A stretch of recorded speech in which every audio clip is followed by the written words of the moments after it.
इस कार्यक्रम के प्रायोजक हैं कृषि एवं किसान कल्याण मंत्रालय, भारत सरकार।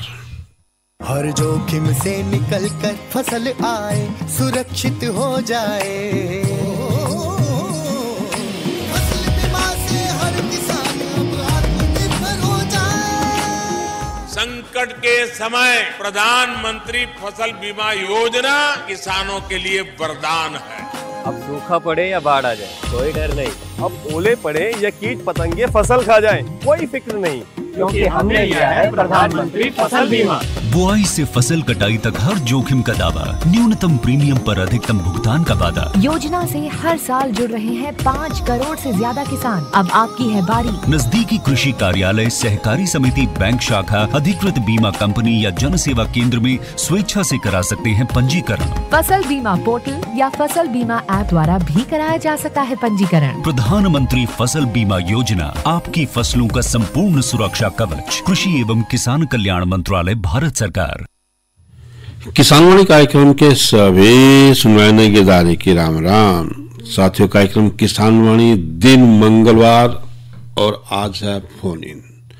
और फोन में हम आपके बीच में लाए एक ऐसा विषय जो आवश्यक है समय और परिस्थिति के हिसाब से, ताकि आप उससे संबंधित आपकी कोई जो समस्या है उसका समाधान सीधे हमारे विशेषज्ञ से स्टूडियो में कर सकें। और आपने पता है कि इस कड़ी में जो आज का हमारा विषय रहेगा और रहेगा गेहूं व अन्य रबी फसलों की देखभाल। बातचीत में हिस्सा ले रहे हैं डॉक्टर ओपी लठवाल, जो पूर्व क्षेत्र निदेशक हैं हरियाणा कृषि विश्वविद्यालय कोण से। उनसे बातचीत करेंगे विनोद भाई।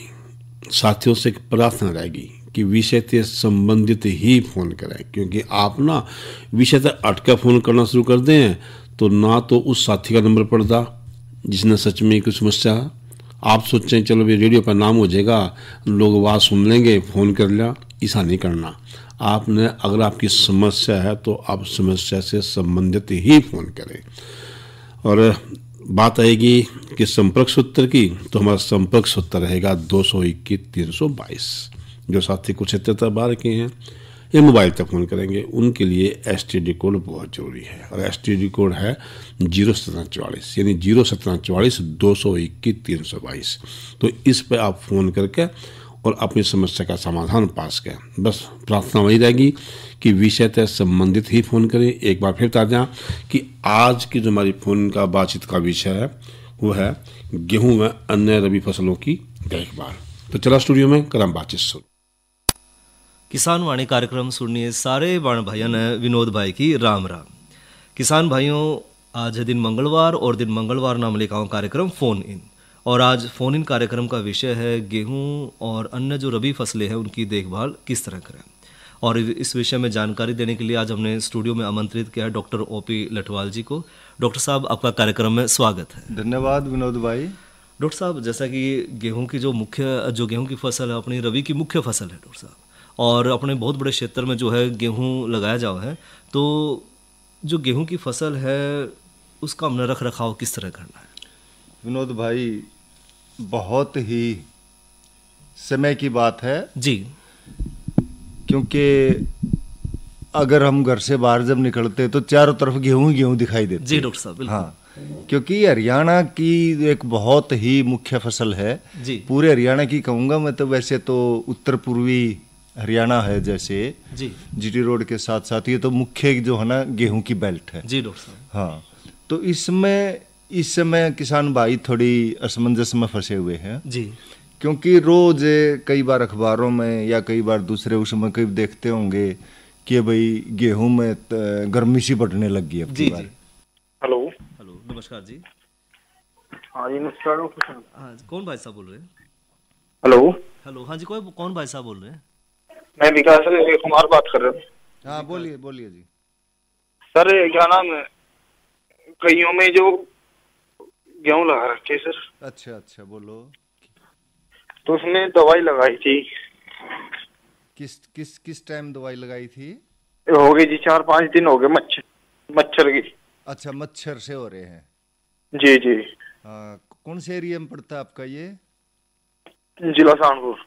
जिला सहारनपुर। अच्छा, गर्मी तापमान बढ़ रहा है, इस वजह से मच्छर वैसे आने तो इधर तो अभी नहीं आए हैं, तो उसमें दवाई कौन सी लगाई है आपने? दवाई लगाई थी जी, वो एक तो 19 वगैरह आती है और एक पाउडर सा आता है। अच्छा, जो मच्छर है ना, मच्छर क्या है, चेपा, चेपा होता है ये, विकास बोल रहे ना? हाँ जी विकास। हाँ विकास, हाँ विकास, ये चेपा होता है। वैसे तो ये इतना नरम होता है ये कीट। हाँ विकास भाई, जो चेपा है ना ये बहुत ही नरम कीट होता है और ये गेहूं में नुकसान नहीं पहुंचाता है ऐसा। जी लोग साहब। तो गेहूं में तो देखो इस समय ऐसी स्टेज है, अगर दवाई डालोगे, क्योंकि कीटनाशक डालना पड़ेगा जी, और हम गेहूं में सिफारिश नहीं करते भाई कीटनाशक डाला जाए। जी डॉक्टर साहब। फिर भी इमरजेंसी कोई हो जाती है ऐसी कि बहुत ज्यादा ही आफत आ गई, तो एक सिंपल सा एक मेलाथियन, बहुत ही साधारण सी दवाई आती है जो चेपे के लिए। तो मेलाथियन का आप स्प्रे 400 मिलीलीटर लेके अपने 200 लीटर पानी में घोलो और उसका स्प्रे कर दो, हल्का सा स्प्रे, क्योंकि ये चेपा इसमें नुकसान नहीं करता। किसान भाई ने कहा अगर सहारनपुर साइड में आया तो अगर इन्होंने डाल दिया तो पता नहीं उसने क्या क्या डाला है। तो मेरी यही है कि भाई गुजारिश किसान जो है ना वैज्ञानिक से पूछ के ही डाल लें, क्योंकि गेहूं में अब फूल भी आ रहे हैं, बिल्कुल, और निसर्रिय सारी, और फिर आगे दाना ही बनेगा, तो दवाइयों की जरूरत है नहीं। जी विकास भाई, आपने फ़ोन किया उसके लिए आपका बहुत बहुत धन्यवाद। डॉक्टर साहब, आप बात कर रहे थे कि भी बारिश का जिस तरह कम रहा इस बार अनुमान, हाँ, और थोड़ी गर्मी भी टाइम से पहले आ गई, तो जो फसल है उस पर क्या इसका असर देखने को मिलेगा? देखिए, ये कई सालों से देखने में आ रही है चीज़ें जी। हाँ, कई बार जो है ना फरवरी के शुरू में थोड़ा तापमान बढ़ गया, फिर फरवरी के मध्य में बढ़ गया, फिर आखिर में थोड़ा बूंदाबांदी होगी, बारिश आ गई, यानी उतार चढ़ाव मौसम में तापमान में देखने को मिल, हाँ बिल्कुल देखने को मिल रहे हैं, और ये कोई नई बात नहीं है। लेकिन जो औसत तापमान है ना जी डॉक्टर साहब, अगर हम सारे औसत निकाल के देखें गेहूं की फसल के लिए, हम 1-1.5 डिग्री का ही फर्क पा रहे हैं जी। और वो इतना, इसमें घबराने की बिल्कुल जरूरत नहीं है जी डॉक्टर, क्योंकि रात का तापमान देखो अभी 9-10 डिग्री चल रहा है जी डॉक्टर, और वो 9-10 डिग्री इतना लाभदायक है कि गेहूं की फसल में मान लिया दिन में थोड़ा ज्यादा भी है तो कोई फर्क नहीं पड़ेगा। हाँ जरूर कई बार ध्यान रखें कि बहकावे में आ जाते हैं किसान भाई, ना ये तो खराब हो जाएगी, ये हो जाएगा, इसमें और कुछ डाल दें, ये डाल दें, ऐसी कोई डरने वाली बात है ही नहीं अभी तक। और हम तो आशा करते हैं कि देखो तापमान ठीक चल रहा है, 1-1.5 डिग्री का कोई ज्यादा फर्क नहीं पड़ता, और आगे मार्च का महीना क्या पता ठंड लंबी चलेगी। और की जो किसान भाइयों ने डरने की जरूरत नहीं है कि भाई मौसम जो है वो ठीक है, बिल्कुल हाँ ठीक है, हाँ अनुकूल मौसम है, और तापमान इतना तो ऊपर नीचे होता रहता है जी जी, है ना। और किसानों को देखें तो फसल की हालात है इस टाइम जी डॉक्टर साहब, बहुत बढ़िया, बहुत बढ़िया, जो कोई सी किस्म है देख लो आप जी, बहुत बढ़िया किस्म लगी हुई हैं, और लगभग सारी गेहूं, हाँ जी, चाहे वो अगेती बिजाई की थी जी, चाहे वो मध्यम थी जी, वो जो है ना ज्यादातर। डॉक्टर साहब एक फोन है। हाँ जी बोलिए। हेलो, ईसरगढ़ से बोल रहे जी। अच्छा जी, ईसरगढ़ से, क्या नाम है जी? अमरनाथ जी। अमरनाथ, अमरनाथ बोल ईसरगढ़ से। हाँ जी बोलो। हाँ जी, ये जो आप गेहूं निसर रही है जी, हाँ अध निसरी हो रही जी, क्या इसमें पीले रतुए की स्प्रे जरूरी है जी? ना, पीला रतुआ जब है ही नहीं आपके खेत में, निगरानी रखो। पीला रतुआ एक आध अमरनाथ एक आध पौधे पाएगा पहले, और आपने पहचान, क्योंकि ये जागरूक किसान हो, आपने पहचान भी है पीले रतुए की, बगैर आए बिल्कुल स्प्रे नहीं करना। आप सुबह शाम खेत में गेड़े मारते रहो, चक्कर लगाते रहो। अगर अभी तक नोट नहीं किया है, अभी हमने कहीं देखने को मिल नहीं रहा जी, हाँ नहीं अभी है तो नहीं जी, हाँ अभी नहीं है ना, तो अमरनाथ बिल्कुल दवाई नहीं डालनी जब तक ना आए। कोई जरूरी थोड़ा है कि बीमारी आवे, बिल्कुल है ना, ऐसा कुछ नहीं। ठीक है जी। हाँ, एक आध पौधे में दिखन लग जाए तो उस पौधे पे ही करनी है, फिर भी पूरे खेत में नहीं करनी। ठीक है डॉक्टर साहब। हाँ ठीक है अमरनाथ जी, धन्यवाद अमरनाथ, धन्यवाद जी फोन करने के लिए। हाँ, जो ये हम जिक्र कर रहे थे ना अभी बीच में अमरनाथ का फोन आ गया, तो चलो ये भी एक समय की बात है।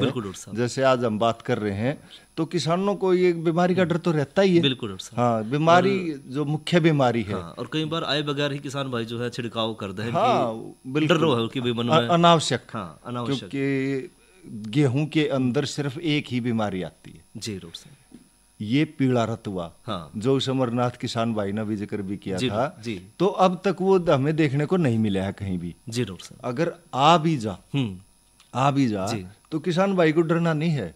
वो अपने खेत में सुबह शाम जो उसका निगरानी रखे। हाँ जी। अगर एक आध पौधे पे ये पत्तियों पर दिखाई देगा, जी, पत्तियों पे क्या हो गया, पीले हल्दी जैसी होने हाँ जी, ऐसे ऐसे आकार की वो पत्तों पे जो है ना हल्दी जैसे दिखना शुरू हो जाएगा। दिखना शुरू हो जाएगा। तो उसमें क्या करना है, मान ले एक दो पौधे पे है, जी। घूमेगा फिरेगा, और थोड़ा अंदर जाके खेत के अंदर देख ले, जी। ये शुरू में एक दो पौधे पे आएगा, उसी पौधे पर कोई ही दवाई तक की से उसको तर कर दो, जी डॉक्टर साहब, है तो पूरे खेत की दवाई बच जाएगी। हाँ। क्योंकि दवाई कौन सा ये सस्ती है, महंगी भी पड़ती है, और एक जो है ना फसल के दाने में भी नुकसान होता है, तो दवाइयों से तो हमने बचना है। इनकी उसी जगह में थोड़ी जगह हमने नियंत्रित कर लिया। हाँ, थोड़ी जगह पे नियंत्रण कैसे करेंगे विनोद? जी हाँ, दवाई डालनी पड़ेगी। हाँ, तो दवाई डालनी पड़ेगी। दवाई किसान भाई ज्यादातर जानते हैं कि प्रोपिकोनाजोल दवाई आती है, जी जी डॉक्टर है ना, साहब, जी। 25 ईसी की होती है, 25% की भाषा में समझ लो चाहिए, जी जी डॉक्टर साहब, है ना।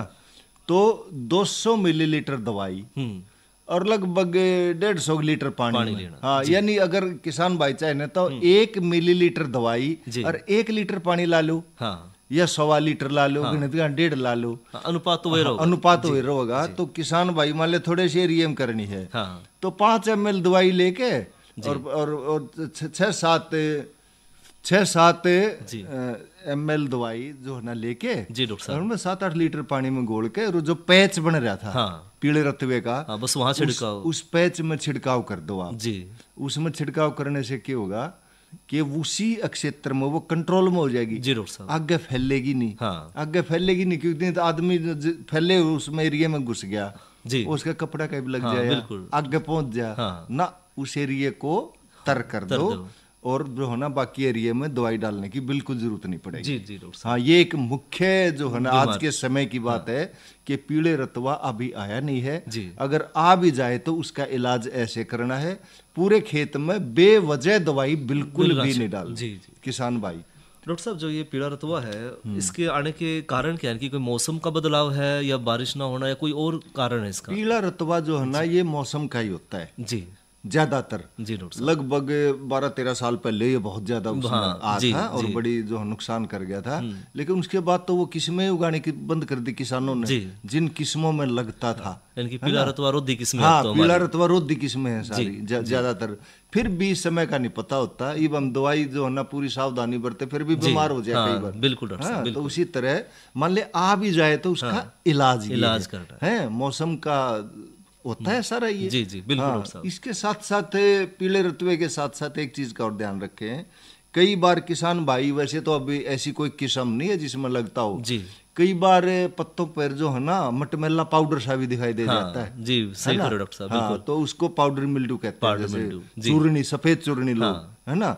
तो वो भी हमें जो क्षेत्र जैसे शिवालिक फुट हिल्स है अपनी, वो पहाड़ियों के नीचे से मिलता है। जी डॉक्टर साहब, बाकी जो मैदानी क्षेत्र अपने ज्यादातर हरियाणा का, उसमें नहीं मिलता ये। अगर वो भी आ जाए मान लिया, तो उसका भी इलाज है।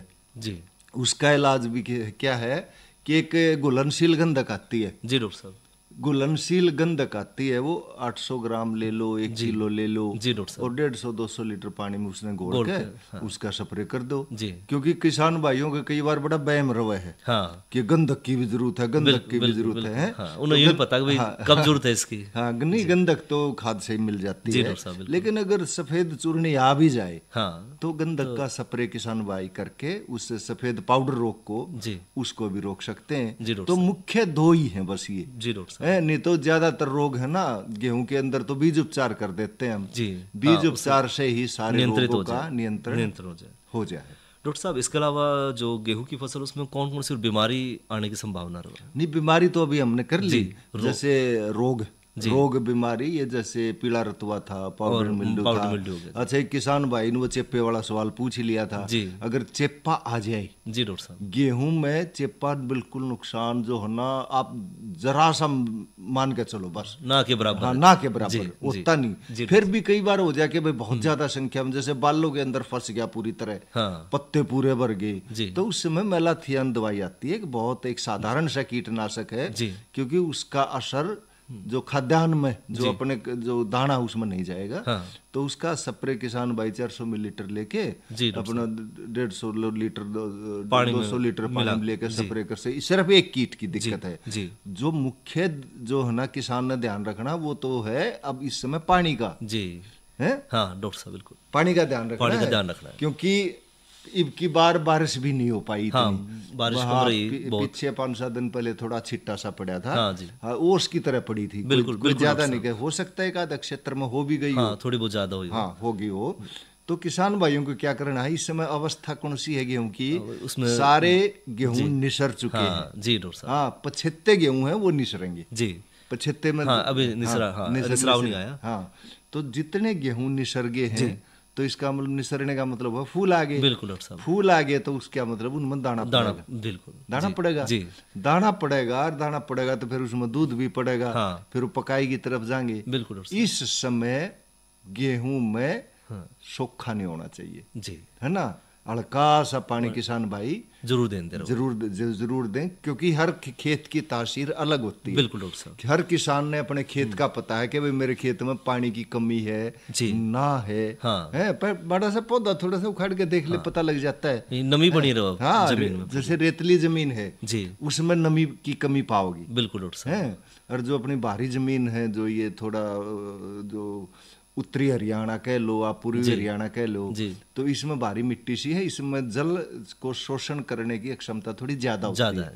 एक बार पानी दे दो तो उसका 1 महीना जरूरत ही ना पड़े। बिल्कुल डॉक्टर साहब, क्योंकि इधर तो कहते हैं भाई 2 पानी 3 पानी गणे लगे हैं, 4 तो कहीं लगते ही नहीं। और दक्षिणी हरियाणा की बात करें हम या पश्चिमी हरियाणा की करें तो 5-5 6-6 पानी लगाने पड़ते हैं। तो इस समय भाइयों फूल आगे हैं, निसर चुकी है, अब दाना पड़ेगा, फिर आगे दूध अवस्था आएगी जी, है यही है खेल सारा। बिल्कुल डॉक्टर साहब, इतनी बढ़िया फसल यहाँ तक किसान तैयार करके ले आए और मौसम की मार से बच रही है। सही समय पे सही काम हमने करना है। हाँ, सही समय पे बढ़िया उपज किसान भाई ले पाए। हाँ, इस समय थोड़ा नमी का विशेष ध्यान रखें, खेत में घूमते फिरते रहें, हल्का पानी लगाते रहे जी, और डरा नहीं करते, कदे नु डरन लग जाना, गिर जाएगी, देखी जाएगी जो होगी ना। बिल्कुल डॉक्टर साहब, लेकिन नमी की कमी से दाना पिचक जाएगा। हाँ, और जीरे जैसा जैसे कचमरेडे दाने होते हैं ना, भाव पूरा मिलेगा नहीं। हाँ, नहीं कचमरेडे दाने होंगे तो उपज ही बहुत ज्यादा घट जाएगी जी, है। तो इस समय इस चीज का विशेष ध्यान रखना है कि खेत में जो फूल आते हैं और दाने में दूध पड़ता है, पकता है, उस समय नमी की कमी नहीं होनी चाहिए। और इसके अलावा डॉक्टर साहब जो खाद है, खाद तो देखो विनोद भाई किसान पूरा कर चुके हैं जी। हाँ, एक और जैसे मैं कई बार किसानों के फोन भी आते हैं जी डॉक्टर साहब, और मैंने भी खेत में भी देखा है जी। आजकल एक समस्या देखने को आ रही है कहीं कहीं मैं कल परसों ही बैठा था, मेरे 2-3 फोन आए थे मेरे पास। एक दिक्कत आ रही है कि जो गेहूं में जो बाल लिकट रही है बार, है ना जी, तो बाल लिकट रही है, वो पत्ते में लपेटा ले रखा है बाल के ऊपर जी, पत्ता लिपटे हुए और बाल को निकलने में बड़ी दिक्कत आ रही है जी। यानी जैसे बाल मरोड़ी सी मरोड़ी सी खा जाएगा, जैसे ऐसे मरोड़ी खा रही है और पत्ते से बाहर निकलने में उसको दिक्कत आ रही है।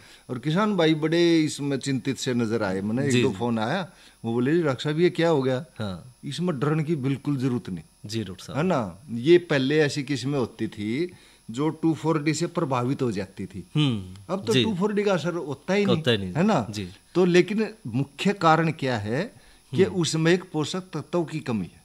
अच्छा, कौन सा डॉक्टर साहब? पोषक तत्वों की कमी की वजह से वो जो है ना पत्ता बाल के चारों तरफ लपेटा ले रहा है जी, और बाल को बाहर निकलने में दिक्कत कर रहा है जी। वो पोषक तत्व है मैग्नीज। मैग्नीज की कमी। हाँ, मैग्नीज। देखो किसानों ने पहले जिंक की कमी सुनी होगी जी डॉक्टर साहब, लोह तत्वों की कमी सुनी होगी, नाइट्रोजन की सुनी होगी, फास्फोरस की सुनी होगी, पोटास की अपने कमी अभी है नहीं। बिल्कुल। तो एक यार नई कमी बता दी मैंने आपको, ये है मैग्नीज की कमी। सूक्ष्म पोषक तत्व, सूक्ष्म पोषक तत्व जी डॉक्टर साहब, मैग्नीज। तो उसका भी अपन इलाज करना पड़ेगा जी। उसके लिए जो दवाइयों की दुकानें होती है ना, जी डॉक्टर साहब। इन पर मिल जाता है। जैसे जिंक के लिए जिंक सल्फेट होता है, बिल्कुल डॉक्टर साहब। ऐसे ही मैग्नीज सल्फेट आता है जी। और वही मात्रा रहेगी किसान भाई, आधी किलो लेके 500 ग्राम जी 0.5% यानी आधा प्रतिशत घोल बनाना है जी। 100 लीटर पानी में 500 ग्राम मैग्नीज सल्फेट लेके जी। और स्प्रे कर दो जी डॉक्टर साहब। है। अगर दिक्कत आपने दिखा है भाई, ज्यादा बालों में दिक्कत आ रही है, हाँ। हफ्ते बाद एक स्प्रे फिर कर फिर करते है। उसमें क्या होगा, एक तो स्प्रे हो गया तो खेत में नमी बनेगी। जी डॉक्टर साहब। नमी बनेगी ना, बिल्कुल, क्योंकि ऊपर का वातावरण जहाँ फूल आ रहे हैं, दाने हाँ, बनेंगे वो तो नमी नमी बनेगी। बनेगी। और दूसरा, जिस पोषक तत्वों की कमी से ये बाल लपेटा खा रही थी, जी, वो उसका समाधान हो जाएगा। डॉक्टर साहब। तो दो फायदा होगा। बिल्कुल। इस मैग्नीज के साथ साथ और क्या मिलेगा, सल्फेट बोला जैसे मैंने, हाँ जी। सल्फर भी मिल जाएगी। बिल्कुल डॉक्टर है ना। तो ये ऐसा तत्व है ये। इस मैग्नीज सल्फेट का किसान भाई 0.5% लेके जी स्प्रे कर दें। अगर जहाँ दिक्कत है, जहाँ दिक्कत नहीं वहाँ नहीं करना। बिल्कुल डॉक्टर साहब। हाँ, कदे नहीं सोचे ले कदे आ जाए दिक्कत, पहले डर। तो एक भाई कह रहा था ना जी, वो अभी के निसर्गी जी, क्या मैं पीले रतवा स्प्रे कर दूं ना। बिल्कुल पहले नहीं करना। यानी कि डॉक्टर साहब जो आप कह रहे थे भाई, सुबह शाम गेड़ी जरूर मारो अपने खेत में और देखते रहो भाई कि कोई खेत की निगरानी रखिए। तो गेहूं में पानी का ध्यान रखना है। बिल्कुल डॉक्टर साहब। अगर लपेटा खा रही है, बाल पत्ते से बाहर नहीं आ रही, तो मैग्नीज सल्फेट, तो मैग्नीज सल्फेट का स्प्रे करना है 0.5%। 0.5% का मतलब किसान भाई 500 ग्राम लेकर 100 लीटर पानी में। अगर ज्यादा एक आध बाल में हो तो चलो हो जाती है। अगर ज्यादा आ रही है तो एक हफ्ते बाद एक स्प्रे फिर कर दें। जी डॉक्टर साहब। ये दिक्कत आएगी। जी। और आजकल क्या है, मैंने बता दिया पीले रतुए की, अभी तक तो है नहीं। किसान भाई खेत में, क्योंकि एक दो पौधे में आता है, ये डोरों के साथ साथ घूमते रहे, उसका ध्यान रखें। और पीला जैसे सफेद चूर्णी बताया मैंने, वो आ जाए तो घुलनशील जो है ना, गंधक है, उसका स्प्रे कर सकते हैं। और मुख्य तो जो है ना, खेत में चक्कर लगाना है, उस चीज का बिल्कुल ध्यान रखना कि समय समय पर जो है किसान भाई अपने ध्यान रखें कि भाई फसल जो है वो सही चल रही है। हाँ बिल्कुल। अच्छा डॉक्टर साहब, इसके अलावा जो क्या नाम है, जो अपने गेहूं की जो फसल है, इसमें और कौन सी किसान भाई ने सावधानी रखने की जरूरत है कि भाई इसमें जो सही समय है कि भाई इस चीज़ में कोई भूल चूक ना हो उनसे? हाँ, इसमें भूल चूक बिल्कुल नहीं करनी है। सबसे मुख्य जो है जी डॉक्टर साहब, ये जो है ना कि कोई बीमारी आएगी तो उस पर भी दवाई पड़ जाएगी जी। लेकिन जो अवस्था होती है ना, कि क्रांतिक अवस्था बोलते हैं हम इसको। जी डॉक्टर साहब। ऐसी क्रांतिक अवस्थाएं जैसे फूल आने वाली है जी, या दाने बढ़ने वाली है, नमी की कमी रहेगी तो उसकी भरपाई नहीं कर सकते हम। जी डॉक्टर साहब। किसी तरह भी। बिल्कुल, लेकिन सिंचाई का तो ध्यान रखना है किसान भाई ने। सिंचाई का विशेष ध्यान रखना है। और सिंचाई ही जो है ना गेहूं की उपज को बढ़ाएगी, क्योंकि दाना मोटा बनेगा। दाना मोटा बनेगा तो झाड़ ज्यादा होगा। यही इसमें विशेष ध्यान रखना है। और खास तौर पर जो है इस टाइम बारिश नहीं हुई है तो और भी ज्यादा जरूरी होगा कि वो नमी बढ़ा कर रखे। हाँ, बारिश इस साल थोड़ी कम रही है डॉक्टर साहब, कम ही रही है। बाकी जो तापमान से घबराने की बिल्कुल जरूरत नहीं है। और छोटी मोटी चीजें किसान भाई और स्वयं इतना ज्ञान हो रहा है भी तो किसानों ने, है ना। हाँ, एक चीज देखना आप, एक ध्यान रखना कि किसानों ने जो गेहूं बो रखी है, जी डॉक्टर साहब, कुछ किसानों ने तो खेत बा के बोई होगी, खेत तैयार करके। कुछ किसानों ने क्या है ना, तापड़ में बिजाई की होगी, है ना जी। तापड़ में जो जीरो ड्रिल मशीन से करें जी डॉक्टर साहब। तो एक किसान का ध्यान, ये ध्यान रखना, जहां पर तापड़ में बिजाई कर रखी है किसान भाइयों ने, उसमें ये एक हफ्ता ज्यादा हरी रहेगी गेहूं। अच्छा, एक हफ्ता ज्यादा हरी रहेगी तो इसका मतलब क्या हुआ कि प्रतिकूल मौसम में भी उसके झाड़ में कमी नहीं आएगी। और एक चीज और ध्यान रखना कि भाई मान लिया थोड़ी छोटी मोटी जैसे हल्की फुल्की हवा चल रही है, तो जो तापड़ में बो रखी है ना, पानी दे दियो, उसमें डरिया नहीं करते, बिल्कुल ना वो पड़े, बिल्कुल नहीं गिरेगी, है ना। तो पड़ाली इतनी बढ़िया जड़ मजबूत होती है उसकी। और जो खेत बा रखे हैं बा के बो रखे हैं, गिरनी तो वो भी नहीं, नमी की तो कम्यून में भी नहीं रखनी। फिर तपड़ के मुकाबले उसमें गिरने का अंदेशा थोड़ा सा रहता है। तो ये ध्यान रखे कि जैसे दिन में हवा चल रही है तो शाम के टाइम पानी लगा दें भाई, है ना। रात में थोड़ी नरम पड़ जावा, तो ये ध्यान रखेंगे तो फसल को, अपनी फसल हमने संभालनी है जी। बिल्कुल संभालेंगे तो किसान भाई पूरी उपज गेहूं की बढ़िया ले सकते हैं जी। डॉक्टर साहब, इसके अलावा जो गेहूं के अलावा और जो दूसरी रबी फसलें हैं, आजकल जी, गेहूं तो मुख्य फसल है ही। बिल्कुल डॉक्टर साहब। किसान भाई जो है ना, जैसे फरवरी का महीना है जी, तो सूरजमुखी की बिजाई का टाइम चल रहा है आजकल। बिल्कुल डॉक्टर साहब। हाँ जी, सूरजमुखी की बिजाई का टाइम चल रहा है। तो सूरजमुखी में किसान भाई जी, जो सूरजमुखी की बिजाई का समय चल रहा है ना, उसमें किसान भाई मेरे तो एक संदेश देना चाहूंगा मैं कि भाई किसान भाई डोलों पर बिजाई करें और हाथ से बिजाई करें। जी डॉक्टर साहब। हाँ, क्योंकि एक एक फूल बड़ा महत्वपूर्ण होता है। एक फूल का मतलब है 250 ग्राम उपज। बिल्कुल डॉक्टर साहब, है ना, बिल्कुल। तो किसान भाई सूरजमुखी में क्या करें, एक तो सुपर खाद डाल लें जी, 1 किले में 3 कट्टे। जी डॉक्टर साहब, है ना, 2 कट्टे भी चल जाएंगे। हाँ, दो जो है ना 2 कट्टे में भी चल जाएंगे।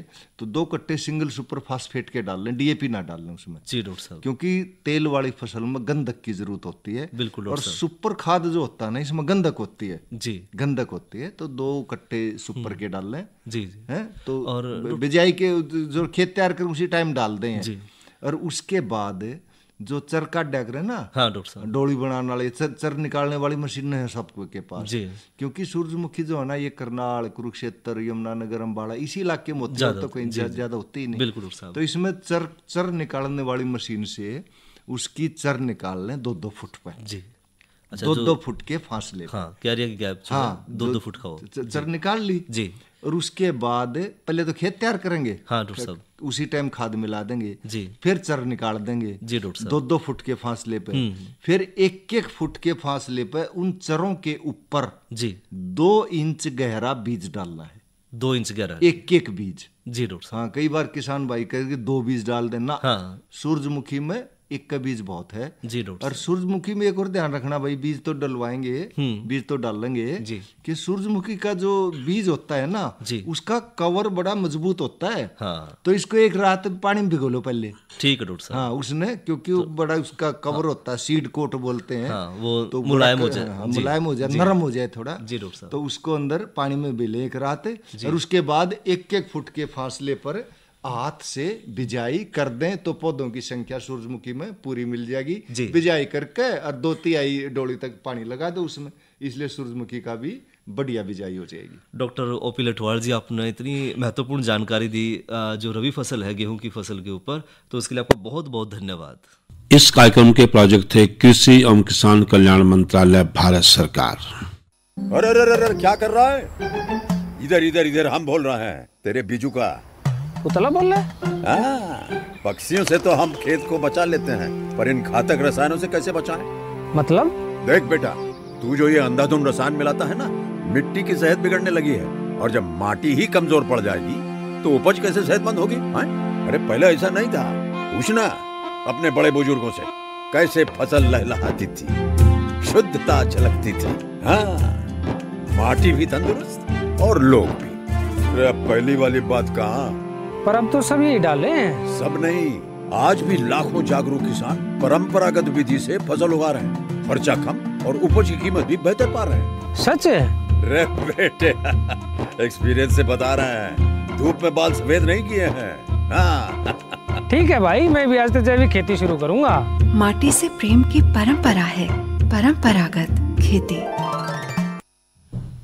किसानवाणी में आज का हमारे बातचीत का विषय था गेहूं व अन्य रबी फसलों की देखभाल। बातचीत में हिस्सा ले रहे थे डॉक्टर ओपी लठवाल, पूर्व क्षेत्र निदेशक, हरियाणा कृषि विश्वविद्यालय कोड़। उनसे बातचीत कर रहे थे विनोद भाई। इसके अलावा आज का किसानवाणी कार्यक्रम समाप्त हुआ। कार्यक्रम के सभी सुनवाई गिरदारी की राम राम।